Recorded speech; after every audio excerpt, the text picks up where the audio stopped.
everybody. Welcome into Average Joe Sports Talk. This is our weekly high school preview. With the season's rolling along so fast, man, it's kind of hard to slow down. And I mean, it's like we're over halfway there, man. Yeah. I mean, seriously, this is crazy to even think that. It seems like we just started this like last week or something, but man, we're halfway there. Yep. Super happy to announce our very first player of the week was Mr. Trent Davis from Etowah. Huge response from the community, the Facebook community, the YouTube community. Everybody reached out to us. Good things for that young man. Good things for the show. I think it's good for everybody involved. Just to have somebody like that, a student athlete, come on our show is an honor, and a guy who's really a good kid. I mean, Shannon, you and I know his parents. The guy came from very good backing. The guy was excellent on the show. I couldn't have had a better player of the week. Yeah. I can't wait for the next Etowah person to come on. There he goes. Oh, I'm just kidding. I'm just playing. But that being said, man, we always kind of lead off with Etowah. I mean, they're number 2 in the state, rolling along right now. Shannon, Etowah versus Pell City. Tell me a little bit about what you think about going into this game. It's a little different than last week going into Fort Payne. That was a little more of a struggle. I'm not 100% here, and here's the deal. Pell City has a really good running back, a big running back that can cause some problems. They did beat Fort Payne. They beat Fort Payne when they didn't have 2 of their best players on the field. So that definitely factors into that. So I don't think they're on Fort Payne's level. And it's not at Pell City, it's at Etowah. The one thing I can tell you is I don't know if Emil Smith's back. If he isn't, we can't play not to lose on the offensive side just because he's not there. We've said it a million times, and I'm not saying this because Trent was on our show the other night, but get that boy the ball 25 to 30 times, 25 to 30 touches, field punts for sure. Let's field a punt. It doesn't matter. If we don't want us to return it, don't return it, but don't let it hit the ground back there and roll another 20 yards and get us put back in a worse situation. We just can't coach scared, I guess is what I'm saying, just because Emil's not there. You have other playmakers. Let's get them involved. I'd like to see DeRicky slide out receiver more and put 12 under center. Let's see what he can do there. Throws a good deep ball. We seem to like the deep route. So let DeRicky go get it.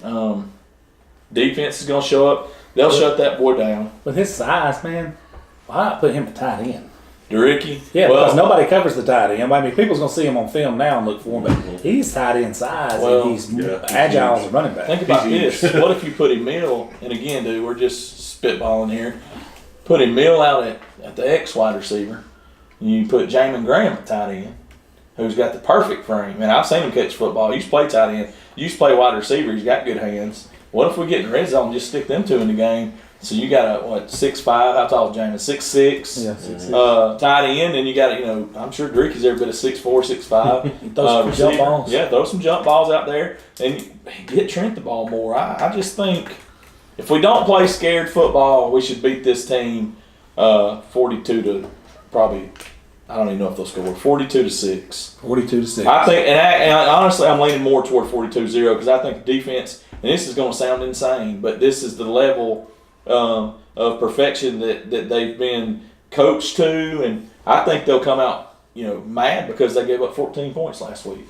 I think they'll come out hungry, and they could pitch a shutout. 2 big plays, got that. Yeah, 2 big plays, and they'll fix that. I'm gonna say 42. I'm not gonna give a touchdown. 42. I'm gonna say defense comes back out hungry, more focused. You get complacent. As a coach, and when you're good at something, maybe you take a play off or so, and then hey, we get burnt. So maybe they'll be more focused and gain that shutout. And I know the coach wants them to do that, and I say 42-0. Kelly.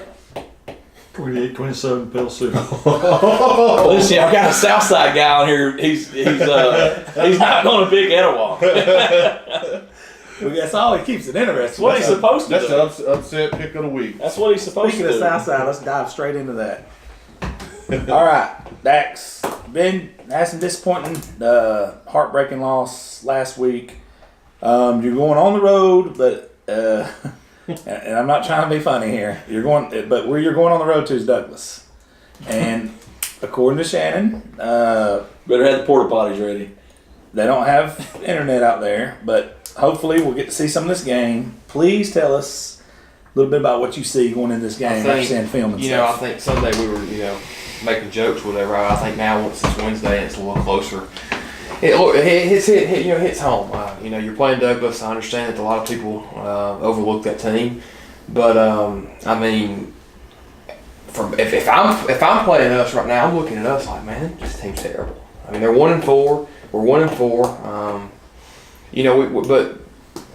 And I said this to somebody else I was talking to about when they were asking me about Southside football. I said this before the Etowah game. Our record's monotonous, and it continued. It really still is. I mean, we've played the what is Oaks Bluff, number 2 team in the nation? I'm sorry, in the state. I'm sorry. Number 2 team in the state. Etowah's number 2. I mean, and I think we've played 5 really good football teams.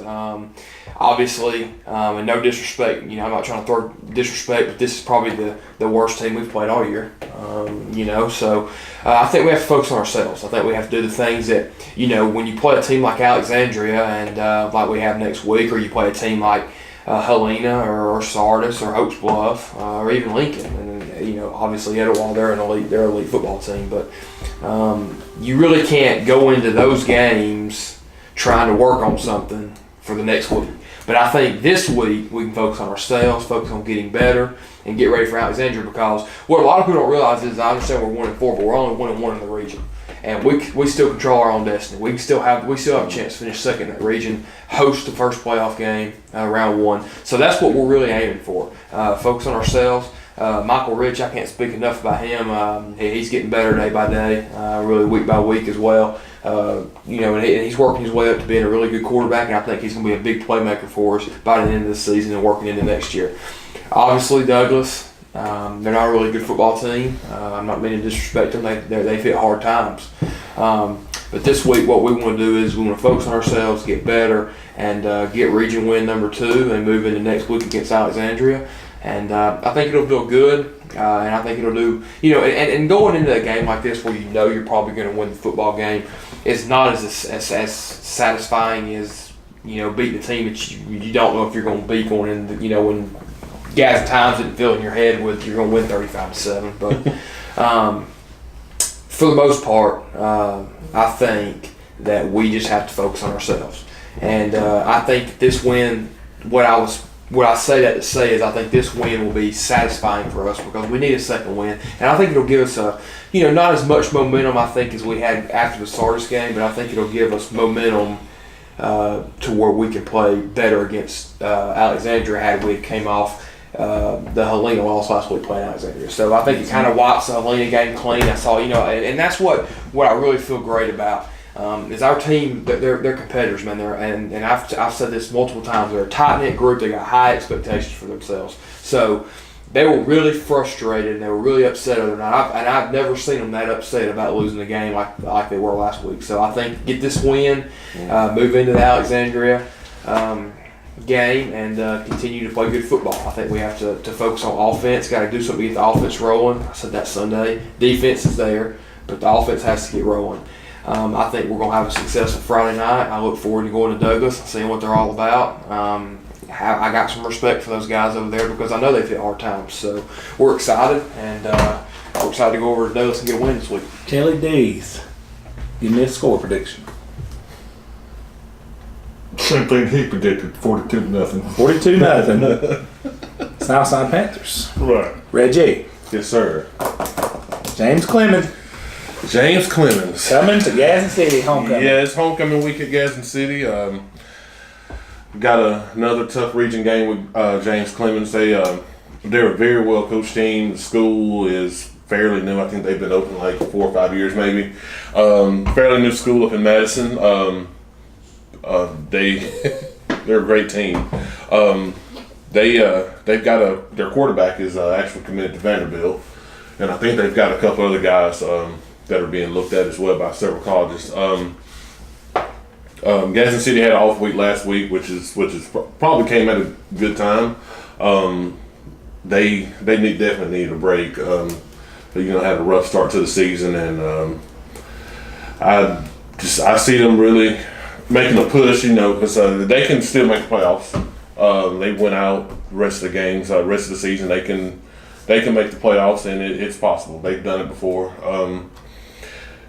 The only thing I'm worried about with it being homecoming is, a lot of the extra distractions and everything going on with, parades Yeah, and, you got all kinds of things going on all week. But the way this team has played, the way they've, fought to the end of every game, I don't see this team getting distracted. I think they're going to focus and they're going to go out there and try to get a win. I talked to Jamontez Woods Monday night, and he feels really good about it. He said Coach Sessions feels good about the rest of the season, second half of the season. So, there's been a couple of games they've been right there, right there at it, and just couldn't. And I think I can relate to what you're saying there. Yeah. We're the same way. I think if you look at Gadsden City's record, their record's monotonous as well. I mean, they've played 5 really good football teams. So, yeah, they have. I mean, and that's what a lot of people don't understand is that, and I see a lot of people talking about Coach Sessions and what he needs to do better and what he needs to do differently. But if he schedules cupcakes, he's 3-2, 4-1 right now. He doesn't schedule cupcakes. He schedules tough football teams, and it helps you in the long run because Coach Scott did that, and look where he got them. What they started out 0-5, 1-4, Well, they started out 1-4 and I remember and seeing they them ended up playing the in Bucks. So. Yeah, they ended up playing Hoover in semifinals that year. They made a run, and And nobody expected that. And had they they had played cupcakes, they probably wouldn't have been there. Well, in that same year, they took Hoover in the semifinals. They had Hoover 7-9 on their at heels halftime, at halftime, yeah. And they blocked the Hoover field goal right as time expired. And so they went in with the momentum, and then Hoover came out and did what Hoover does. But anyway, anything's possible with high school football. They very well can make a push, and they could make a push through the playoffs. You never know. I had a thought and it's gone, but anyway, I think this week they're going to get their first win, and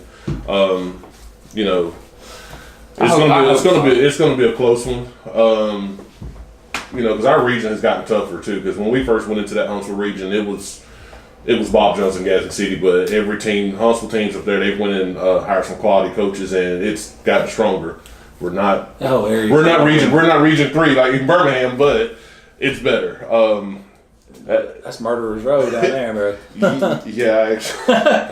actually got their region standings here. It's pretty rough. Yeah. But I see Gadsden City. Those Huntsville teams are good football teams. Yeah. And they've hired, like you said, they've hired quality coaches. They have. They've got money and backing to make these teams good. Yeah. I mean, it's not no cakewalk either. Yeah, Huntsville schools are known for basketball, and to see them go out and get the coaches that they have. Sparkman used to be, and don't take this the wrong way, but Sparkman used to be a joke in football.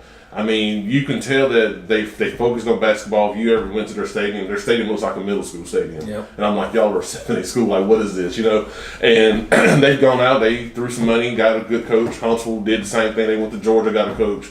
Grissom went to North Carolina, got a coach. I mean, we're getting there, and like I said, our guys, I think they're going to finally pull one out this week in a defensive battle. I'm going to say 17-14, Gadsden City. 17-14 Gadsden City. Yeah. Case. 15-14, James Clemens. We're not speaking for the rest of the night. That's pretty brutal for homecoming, man. I want to hit on another game right here, man. This one's pretty massive.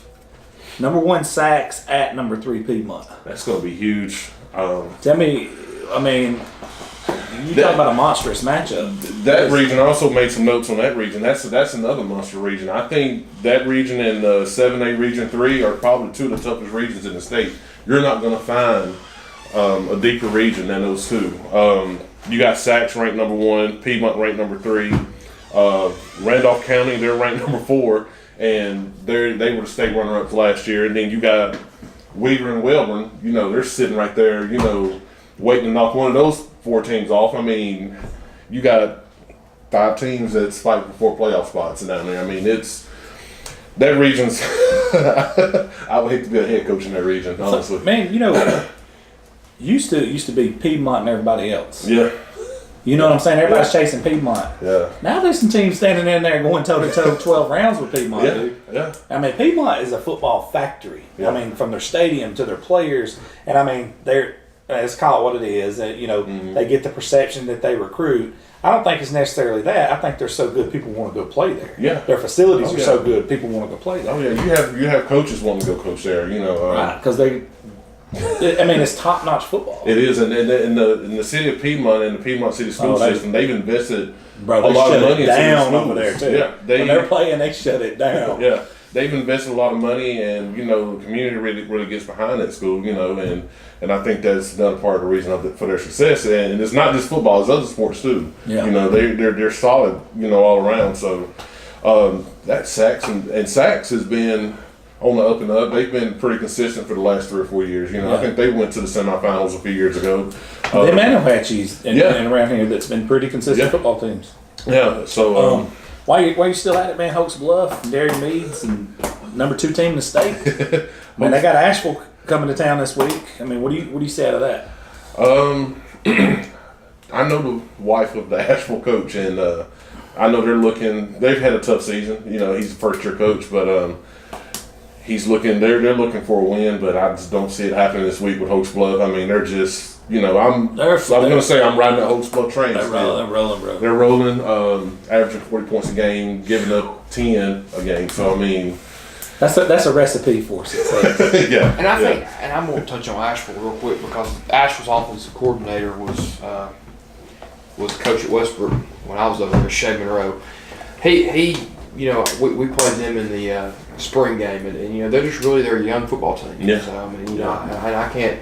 I don't know what's going on over there with them, but coach. I think it's a new coach, young football team, but they got a great head football coach. I know their offensive coordinator personally, great guy. He's going to do big things over there. You just got to give them a few years to get that rolling, Yeah. and eventually they're going to end up being successful. But like Reggie said, I mean, it's hard to Put it together against Hoax yeah, Bluff. Against Hoax Bluff, yeah. and then that's what I was trying to touch on against Douglas. You don't put it together or try to put it together against Etowah. yeah. Yeah. And that's where Hoax just- Bluff's in the same swimming pool as Etowah. Yeah. Yeah, you just go out there and do the best you can against those teams and get some playing time for your players. But Barry Simmons, the coach at Asheville, he was at a Central Coosa, and from what I understand, that historically they haven't been a very good team, but they won some games while he was there.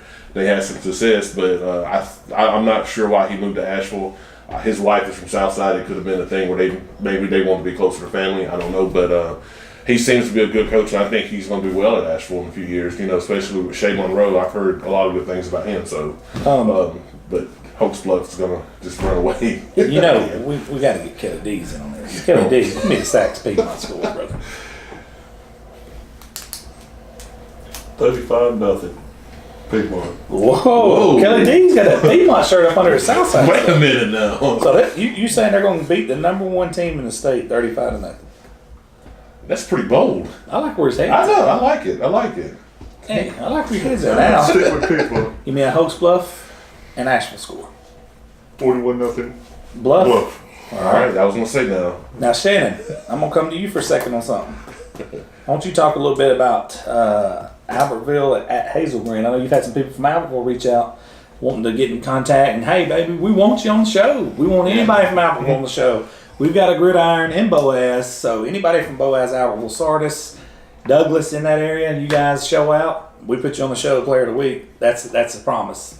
So, Well, I challenge these 2 players. These are 2 players I've been contacted about. And we know who they are. I mean, we talked we slam in the about papers. them. Yeah. We talked about them Saturday. Well, whenever our review show was this week. Sunday, yeah. Sunday, we talked about both of them. So if Dingy from Albertville shows out against Hazel Green, and we talked about, I think you said Hazel Green's not. They got a new coach, Smitty Grider. He was at Park Crossing down in Montgomery. They had some really good years down there. I don't know if it was because of the quarterback they had that ended up going to Louisville, but that guy graduated and he left. So I don't know. So we'll challenge Dingy to have a great game against Hazel Green. I think you will. Cross was at Boaz. And so. Boaz, you buddy, I don't know how you may get 2 carries, but take it to the house both times. Christian Collins from Boaz. We want you guys. We want to talk to you guys. If we choose you for a Player of the Week, we'll come up to Boaz Gridiron. Yep. And do that. And if you have a good enough game, we wind up selecting you, that's exactly what we'll do. Bring some of your buddies down there, and we'll just have a good time with it. And I'm excited. I mean, get up there, put some stats up like you've been doing. I mean, it's not like they haven't, man. I mean, what was it? Combined 700 yards rushing last week? Yeah. Boaz got a good little quarterback too. Everybody messages me about on Friday nights, I get a lot of text messages from a lot of different teams. And when you're playing a Crossville or a Douglas, you pad your stats a little bit. And I know you had said that's the weakest team I played until you play Crossville, I'm sure. Well, I think by watching the film, I think Crossville's probably a better football team than Douglas are. They had a pretty decent year a couple of years ago. And I think Crossville, they're not really a team you can overlook. I mean, and I'm not saying we can overlook Douglas, but at the same time, it just goes back. And I don't want to disrespect or step on anybody's fingers, but the bottom line is we have to get something rolling, and I think this is a perfect week to do it. We know the Sand Mountain boys. I mean, we Hey, not only that, the Calhoun County, like you guys, like this Piedmont Sacks game, if you guys rock it out, we will go to the Oxford gridiron. Jeremy Reeves got his platform to go to any of them. Yeah. So Cherokee County as well. I mean, we got one out there. So message us. It may be a player we don't know about on there, that we don't. And if you feel like there's someone on there on that team or on your personal team out in Calhoun or Marshall County, and even in Etowah, I mean, West End, I know is one we're going to start taking a little closer look at. I know they don't stop a lot of people from scoring, but they score a lot of points and they put up good stats. So sounds like you on PlayStation. That's right. That's exactly right. And I mean, I've reached out to coaches on Twitter as well. So send the stats in, and we'll reevaluate. Yeah.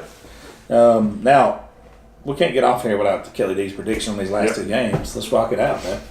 We got Albertville at Hazel Green. 17-14 Albertville. 17, I like that. 14. I like that.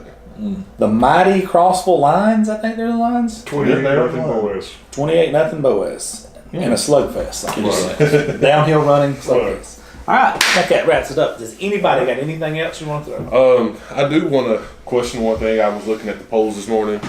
I would like to know what reporter gave Spain Park a vote in the 7A poll. They're 1-4. They have no. I want to know who voted for Spain Did they Park. really? Yeah, they have one vote. He had to graduate from there. I mean, That they're didn't have 1-4. Surely he checked their own box or something. That dude's got an SP on his chest. Or I've got to do some research because I think you can go to the state website and look and see who voted and how, but I don't get it. 1-4. They may do one of them Gadsden City tricks from, what was that, 88 when they was 0 and 6 and then came back and 86. Yeah, 86. 86, Didn't they start 0 and 6? Yeah, they and did. Went back and won the state. Yeah, they did. They beat Homewood in the state championship game. Yeah. Well, I'm going to add one more thing before we roll out. I'm excited to play Douglas. I didn't mean to disrespect him last week. I don't want you. I can't say that enough. I really can't. I mean, I know that you guys down there at Douglas, if you're watching, I know you work hard. We're excited to play you guys, and we're excited to come in there and get a win. Yeah. Excited to see your outhousing. And he takes a shot as he goes off. And then they get to come to Etowah for homecoming, so that's awesome. That's good stuff. That is a team you build your floats at. Now, if Kelly D's picks Douglas, Let me go versus ahead and ask this question, and I'm not trying to make anybody mad. I guarantee you that Douglas has seen more floats this year than we have ever seen in our lifetime. Hey, they're not even people's homecoming. They're making plays. we got to cut this out, bro. Yeah. Douglas's coach going to show up here with a machete. Yeah. All right, man. This is Average Joe Sports Talk. Please hit the subscribe button. Please hit the bell for the notifications. We're out.